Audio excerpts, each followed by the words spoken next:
अरशद नदीम नहीं जीता, जीती है साथ में उसकी गुर्बत भी।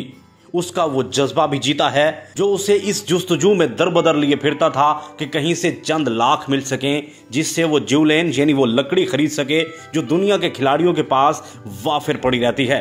वो जब ज्यूलेन फेंकने निकलता था तो घर से खुराक के नाम पर माँ के हाथ का पक्का पराठा खाकर निकलता था और बाहर खेल के मैदान के नाम पर जमीन का एक सादा कित्ता उसका मुंतजिर होता था। उसके जीतने के साथ ही माँ का पराठा और सादा जमीन का कित्ता भी जीत गया है और उसके साथ ही लाहौर से दूर जनूबी पंजाब का वो शहर मियां चन्नू भी जीत गया है, जिसकी गलियां सादा, जहाँ के लोग आम से और जहाँ का तस्करा सिर्फ खुशी की बर्फी की जेल में हुआ करता था। आज अरशद की जीत ने मियां चन्नू को एक नई और आलमी पहचान जीत कर दी है। दोस्तों, आलमी शोहरत याफ्ता और नए पाकिस्तानी सुपरस्टार अरशद नदीम के साथ ही वो गरीब बाप भी जीता है जो अपने बच्चे के खेल पर हैरान हुआ करता था कि एक लाठी को जोर से दूर फेंकना भी भला कोई खेल हो सकता है, कि खेल तो क्रिकेट हुआ करता है, इस खेल को भला जानता और मानता ही कौन है। लेकिन आज इस गैर मारूफ खेल मगर नाकाबिले तस्खीर जज्बे के जरिए से उसका बेटा कुल जग में मशहूर हो गया है।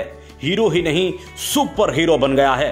अरशद नदीम की जीत के साथ उसका शहर, उसका मुल्क और उसका सादा सा घर भी जीत गया है।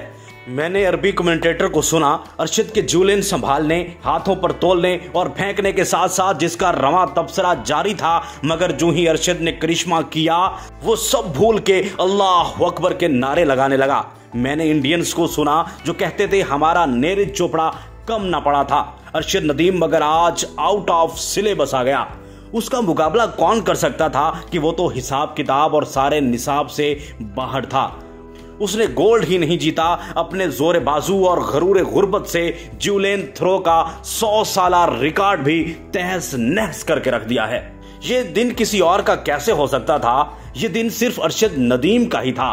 करोड़ों के अखराजात करके एहतमाम से मैदान में उतरने वालों के मुकाबिल एक नौजवान की गुर्बत व असरत का दिन। ये दिन एक छोटे शहर के नजरअंदाज करदा नौजवान के पेरिस जैसे खुशबुओं के शहर में सजदा कर दिखाने का दिन था। अरशद नदीम तेनू रब दियां रखा।